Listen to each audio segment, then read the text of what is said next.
आप सभी को जय मसीह की। क्या आपने कभी महसूस किया है कि आप भगवान के करीब आना चाहते हैं, लेकिन दुनिया आपको बार बार पीछे खींच लेती है? क्या कभी ऐसा लगा कि आप सही रास्ते पर हैं, फिर भी मुश्किलें खत्म नहीं होती? आज हम बात करेंगे 2 कुरिन्थियों अध्याय 6 से 10 की, जहां दूसरा कुरिन्थियों का पत्र हमें सिखाता है कि मुश्किलों के बीच भी विश्वास कैसे बनाए रखें, दुनिया से अलग होकर पवित्र जीवन कैसे जिएं और सच्चे प्रेरित की पहचान क्या है। इस वीडियो में आपको ऐसी सच्चाई जानने को मिलेगी जो शायद आज तक किसी ने इतनी सरल भाषा में नहीं समझाई होगी। तो वीडियो को अंत तक जरूर देखिए, क्योंकि अंत में मैं आपको एक ऐसा मैसेज दूंगा जो आपकी सोच और जीवन दोनों बदल सकता है। अब चलिए आगे बढ़ते हैं और देखते हैं कि अध्याय 7 से 10 हम और क्या गहरी सच्चाई सिखाते हैं। हम जो परमेश्वर के सहकर्मी हैं, यह भी समझाते हैं कि उसका अनुग्रह जो तुम पर हुआ उसे व्यर्थ न जाने दो, क्योंकि वह तो कहता है, अपनी प्रसन्नता के समय मैंने तेरी सुन ली और उद्धार के दिन मैंने तेरी सहायता की। देखो, अभी वह प्रसन्नता का समय है। देखो, अभी वह उद्धार का दिन है। हम किसी बात में ठोकर खाने का कोई भी अवसर नहीं देते ताकि हमारी सेवा पर कोई दोष न आए, परंतु हर बात से परमेश्वर के सेवकों के समान अपने सद्गुणों को प्रकट करते हैं। बड़े धैर्य से, क्लेशों से, दरिद्रता से, संकटों से, कोड़े खाने से, कैद होने से, हुल्लड़ों से, परिश्रम से, जागते रहने से, उपवास करने से, पवित्रता से, ज्ञान से, धीरज से, कृपालुता से, पवित्र आत्मा से, सच्चे प्रेम से, सत्य के वचन से, परमेश्वर की सामर्थ्य से, धार्मिकता के हथियारों से जो दाहिने बाएं हाथों में हैं, आदर और निरादर से, दुर्नाम और सुनाम से, यद्यपि भरमाने वालों जैसे मालूम होते हैं तो भी सच्चे हैं, अनजानों के सदृश हैं तो भी प्रसिद्ध हैं, मरते हुओं के समान हैं और देखो जीवित हैं, मार खाने वालों के सदृश हैं परंतु प्राण से मारे नहीं जाते, शोक करने वालों के समान हैं परंतु सर्वदा आनंद करते हैं, कंगालों के समान हैं परंतु बहुतों को धनवान बना देते हैं, ऐसे हैं जैसे हमारे पास कुछ नहीं तो भी सब कुछ रखते हैं। हे कुरिन्थियों, हमने खुलकर तुमसे बातें की हैं, हमारा हृदय तुम्हारी ओर खुला हुआ है। तुम्हारे लिए हमारे मन में कोई संकोच नहीं, पर तुम्हारे ही मनों में संकोच है। पर अपने बच्चे जानकर तुमसे कहता हूँ कि तुम भी उसके बदले में अपना हृदय खोल दो।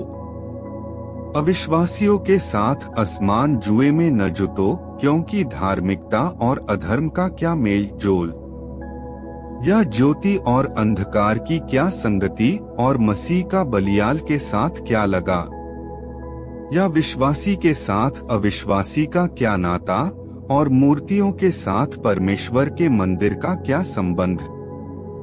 क्योंकि हम तो जीवते परमेश्वर के मंदिर हैं, जैसा परमेश्वर ने कहा है, मैं उनमें बसूंगा और उनमें चला फिरा करूंगा, और मैं उनका परमेश्वर हूँगा और वे मेरे लोग होंगे।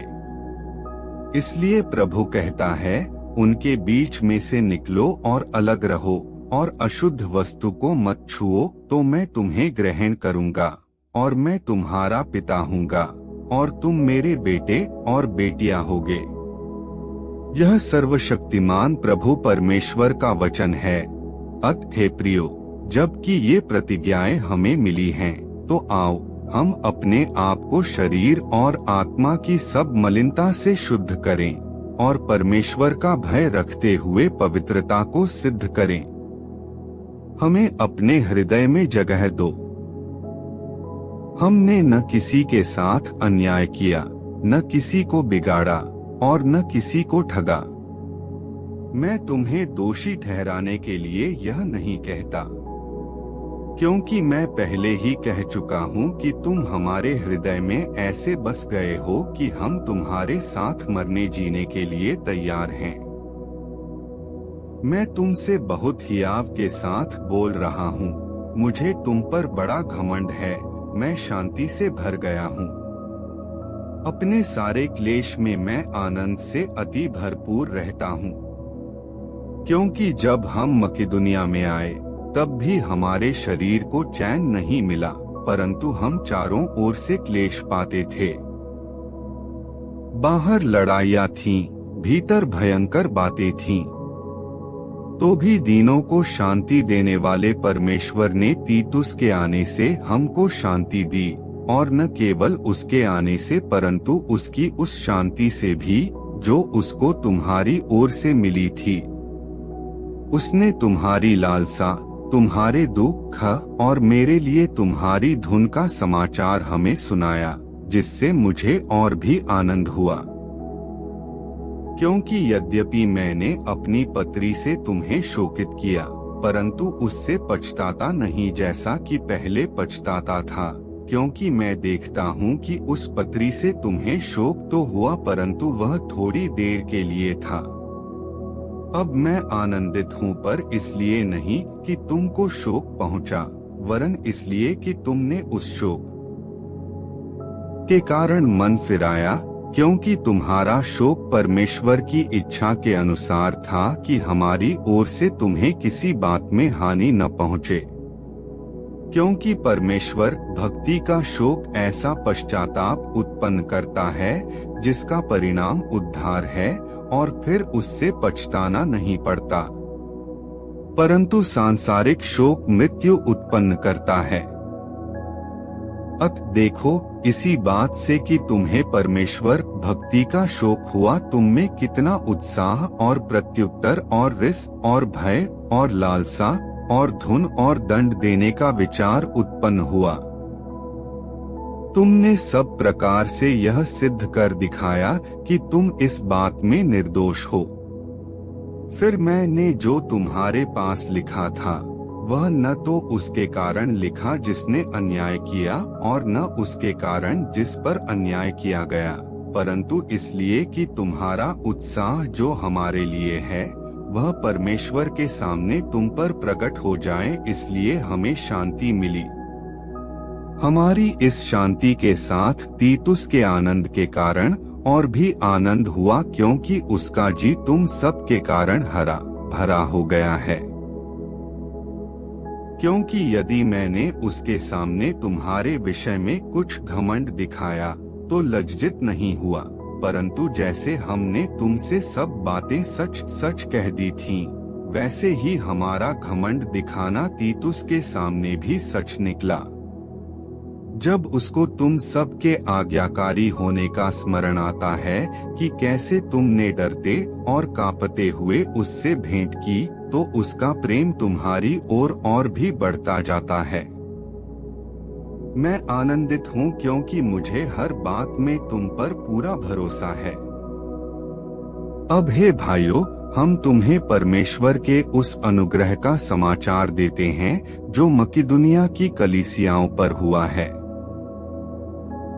कि क्लेश की बड़ी परीक्षा में उनके बड़े आनंद और भारी कंगालपन में उनकी उदारता बहुत बढ़ गई। उनके विषय में मेरी यह गवाही है कि उन्होंने अपनी सामर्थ्य भर वरन सामर्थ्य से भी बाहर मन से दिया, और इस दान में और पवित्र लोगों की सेवा में भागी होने के अनुग्रह के विषय में हमसे बार बार बहुत विनती की, और जैसी हमने आशा की थी वैसी ही नहीं, वरन उन्होंने प्रभु को फिर परमेश्वर की इच्छा से हमको भी अपने आप को दे दिया। इसलिए हमने तीतुस को समझाया कि जैसा उसने पहले आरंभ किया था वैसा ही तुम्हारे बीच में इस दान के काम को पूरा भी कर ले, इसलिए जैसे तुम हर बात में अर्थात विश्वास, वचन, ज्ञान और सब प्रकार के यत्न में और उस प्रेम में जो हमसे रखते हो। बढ़ते जाते हो, वैसे ही इस दान के काम में भी बढ़ते जाओ। मैं आज्ञा की रीति पर तो नहीं, परंतु दूसरों के उत्साह से तुम्हारे प्रेम की सच्चाई को परखने के लिए कहता हूँ।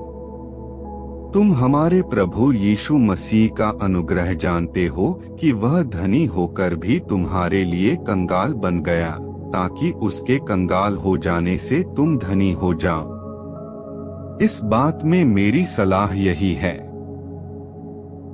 यह तुम्हारे लिए अच्छा है, जो 1 वर्ष से न तो केवल इस काम को करने ही में, परंतु इस बात के चाहने में भी प्रथम हुए थे। इसलिए अब यह काम पूरा करो कि जैसा इच्छा करने में तुम तैयार थे, वैसा ही अपनी अपनी पूंजी के अनुसार पूरा भी करो। क्योंकि यदि मन की तैयारी हो तो दान उसके अनुसार ग्रहण भी होता है जो उसके पास है, न कि उसके अनुसार जो उसके पास नहीं। यह नहीं कि दूसरों को चैन और तुमको क्लेश मिले, परंतु बराबरी के विचार से इस समय तुम्हारी बढ़ती उनकी घटी में काम आए, ताकि उनकी बढ़ती भी तुम्हारी घटी में काम आए कि बराबरी हो जाए। जैसा लिखा है, जिसने बहुत बटोरा उसका कुछ अधिक न निकला, और जिसने थोड़ा बटोरा उसका कुछ कम न निकला। परमेश्वर का धन्यवाद हो, जिसने तुम्हारे लिए वही उत्साह तीतुस के हृदय में डाल दिया है कि उसने हमारा समझाना मान लिया, वरन बहुत उत्साही होकर वह अपनी इच्छा से तुम्हारे पास गया है। हमने उसके साथ उस भाई को भी भेजा है जिसका नाम सुसमाचार के विषय में सब कलीसिया में फैला हुआ है, और इतना ही नहीं, परंतु वह कलीसिया द्वारा ठहराया भी गया कि इस दान के काम के लिए हमारे साथ जाए। हम यह सेवा इसलिए करते हैं कि प्रभु की महिमा और हमारे मन की तैयारी प्रकट हो जाए। हम इस बात में चौकस रहते हैं कि इस उदारता के काम के विषय में जिसकी सेवा हम करते हैं, कोई हम पर दोष न लगाने पाए। क्योंकि जो बातें केवल प्रभु ही के निकट नहीं, परंतु मनुष्यों के निकट भी भली हैं, हम उनकी चिंता करते हैं। हमने उसके साथ अपने भाई को भी भेजा है, जिसको हमने बार बार परख के बहुत बातों में उत्साही पाया है, परंतु अब तुम पर उसको बड़ा भरोसा है, इस कारण वह और भी अधिक उत्साही है। यदि कोई तीतुस के विषय में पूछे तो वह मेरा साथी और तुम्हारे लिए मेरा सहकर्मी है, और यदि हमारे भाइयों के विषय में पूछे तो वे कलीसियाओं के भेजे हुए और मसीह की महिमा हैं। अत अपना प्रेम और हमारा वह घमंड जो तुम्हारे विषय में है, कलीसियाओं के सामने सिद्ध करके उन्हें दिखाओ।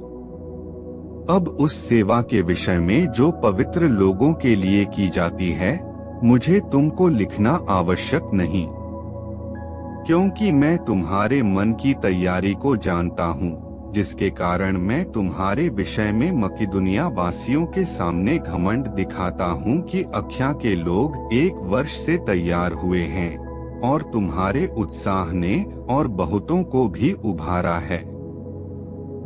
परंतु मैंने भाइयों को इसलिए भेजा है कि हमने जो घमंड तुम्हारे विषय में दिखाया वह इस बात में व्यर्थ न ठहरे, परंतु जैसा मैंने कहा वैसे ही तुम तैयार रहो।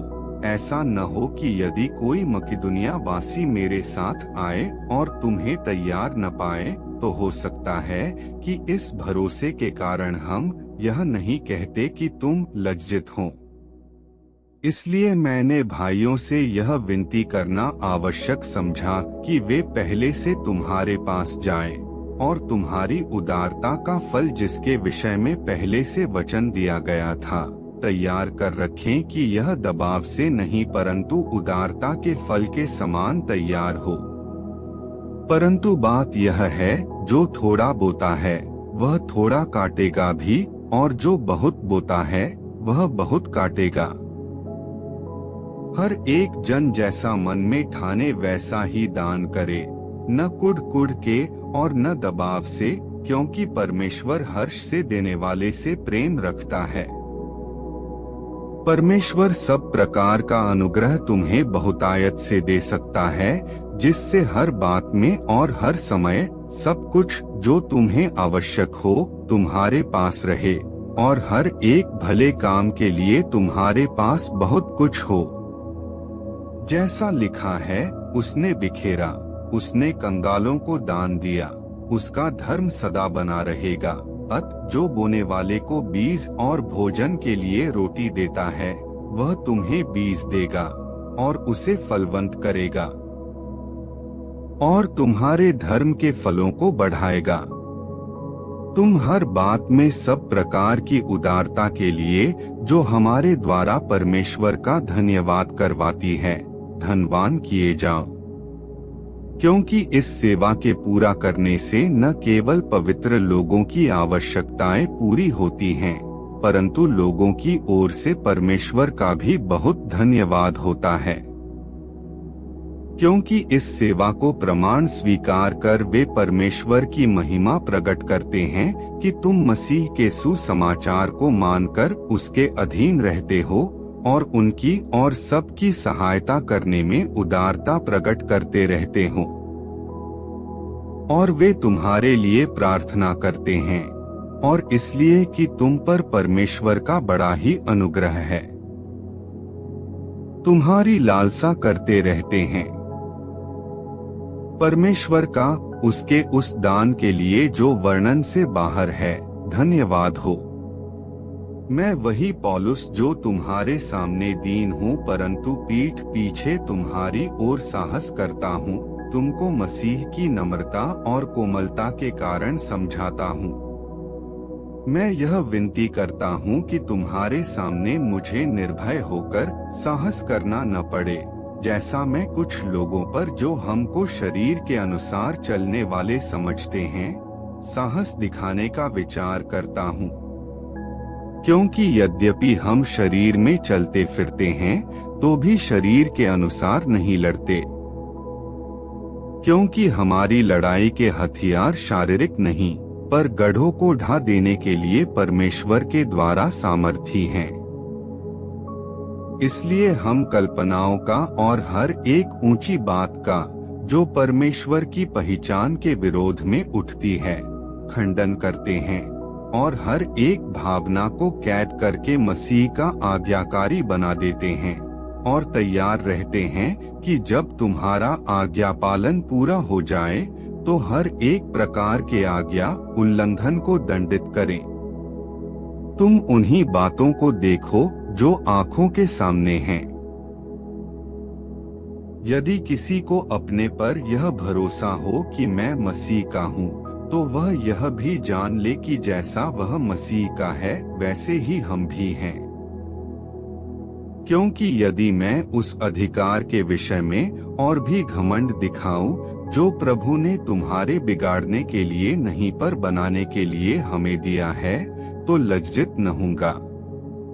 यह मैं इसलिए कहता हूँ कि पत्रियों के द्वारा तुम्हें डराने वाला न ठहरूं, क्योंकि वे कहते हैं उसकी पत्रियां तो गंभीर और प्रभावशाली हैं, परंतु जब वह सामने होता है तो वह देह का निर्बल और वक्तव्य में हल्का जान पड़ता है। जो ऐसा कहता है वह यह समझ रखे कि जैसे पीठ पीछे पत्रियों में हमारे वचन हैं, वैसे ही तुम्हारे सामने हमारे काम भी होंगे।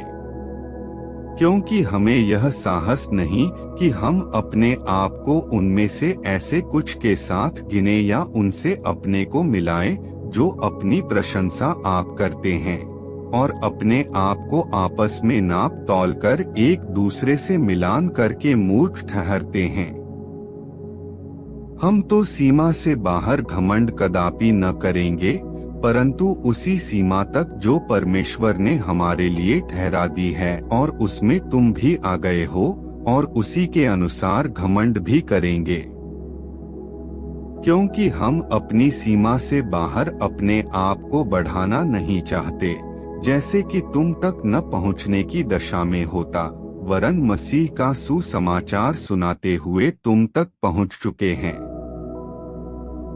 हम सीमा से बाहर दूसरों के परिश्रम पर घमंड नहीं करते, परंतु हमें आशा है कि ज्यों तुम्हारा विश्वास बढ़ता जाएगा त्यों हम अपनी सीमा के अनुसार तुम्हारे कारण और भी बढ़ते जाएंगे, ताकि हम तुम्हारी सीमा से आगे बढ़कर सुसमाचार सुनाएं, और यह नहीं कि हम दूसरों की सीमा के भीतर बने बनाए कामों पर घमंड करें, परंतु जो घमंड करे वह प्रभु पर घमंड करे, क्योंकि जो अपनी बड़ाई करता है वह नहीं, परंतु जिसकी बड़ाई प्रभु करता है वही ग्रहण किया जाता है।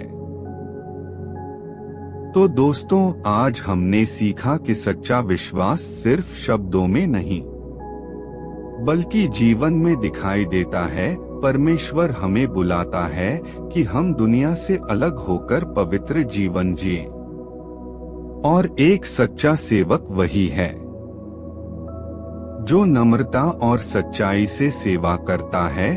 पौलुस प्रेरित ने अपने जीवन से हमें यही सिखाया कि मुश्किलें चाहे कितनी भी आएं, अगर हम परमेश्वर के साथ हैं तो हम कभी हार नहीं सकते। अगर इस वीडियो ने आपको कुछ सिखाया तो इसे लाइक करें, अपने दोस्तों और परिवार के साथ शेयर करें, और चैनल को सब्सक्राइब करना बिल्कुल ना भूलें, ताकि आप ऐसे ही बाइबल के गहरे संदेश सीखते रहें। और कमेंट में जरूर लिखें, मैं परमेश्वर के साथ चलूंगा। मिलते हैं अगले वीडियो में, तब तक याद रखिए, भगवान आपको कभी नहीं छोड़ते, बस आपको उनके साथ बने रहना है। धन्यवाद।